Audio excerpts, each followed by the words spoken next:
ವಿಜಯನಗರ ಜಿಲ್ಲೆ ಹೂವಿನಹಡಗಲಿ ಪಟ್ಟಣದ ಭಗವಾನ್ ಶ್ರೀ 1008 ಪಾರ್ಶ್ವನಾಥ ದಿಗಂಬರ ಜೈನ ಬಸದಿಯಲ್ಲಿ ಶ್ರಾವಣ ಮಾಸದ ಶುಕ್ಲ ಪಕ್ಷದ ಸಪ್ತಮಿಯಂದು ಮುಕ್ಕುಟ ಸಪ್ತಮಿಯನ್ನು ಅತ್ಯಂತ ಶ್ರದ್ಧಾ ಭಕ್ತಿಯಿಂದ ಆಚರಿಸಲಾಯಿತು. ಭಗವಾನ್ ಪಾರ್ಶ್ವನಾಥ ತೀರ್ಥಂಕರರು ಮೋಕ್ಷ ಕಲ್ಯಾಣ ಹೊಂದಿದ ದಿವ್ಯ ನಿಮಿತ್ತ ಜಿನಬಸದಿಯಲ್ಲಿ ಪಂಚಾಮೃತ ಅಭಿಷೇಕ, ಜಿನಗುಣ ಸಂಪತ್ತಿ ಆರಾಧನೆ, ಶ್ರೀ ಜಿನೇಶ್ವರರ ಪಾಲಕಿ ಉತ್ಸವ ಹಾಗೂ ಭಗವಂತನಿಗೆ ನಿರ್ವಾಣ ಲಾಡು ಅರ್ಪಿಸುವ ಮೂಲಕ ಶ್ರಾವಕಿಯರು ಭಕ್ತಿಭಾವ ಸಮರ್ಪಿಸಿದರು.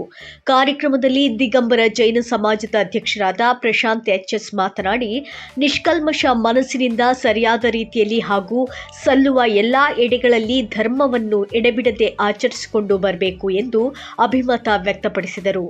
ಶ್ರಾವಕ ಶೀತಲ್ ಪಂಡಿತ್ ಪೂಜಾ ಮಹೋತ್ಸವವನ್ನು ಶಾಸ್ತ್ರೋಕ್ತವಾಗಿ ನೆರವೇರಿಸಿಕೊಟ್ಟರು.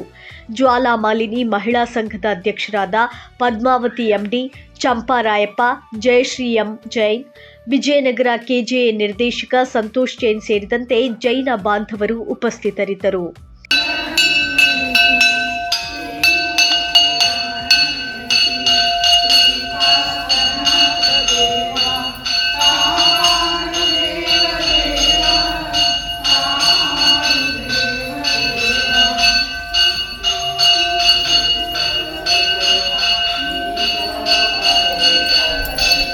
ನಿಖರ ಸುದ್ದಿಗಾಗಿ ನೋಡ್ತಾ ಇರಿ ವಾಯ್ಸ್ ಆಫ್ ವಿಜಯನಗರ.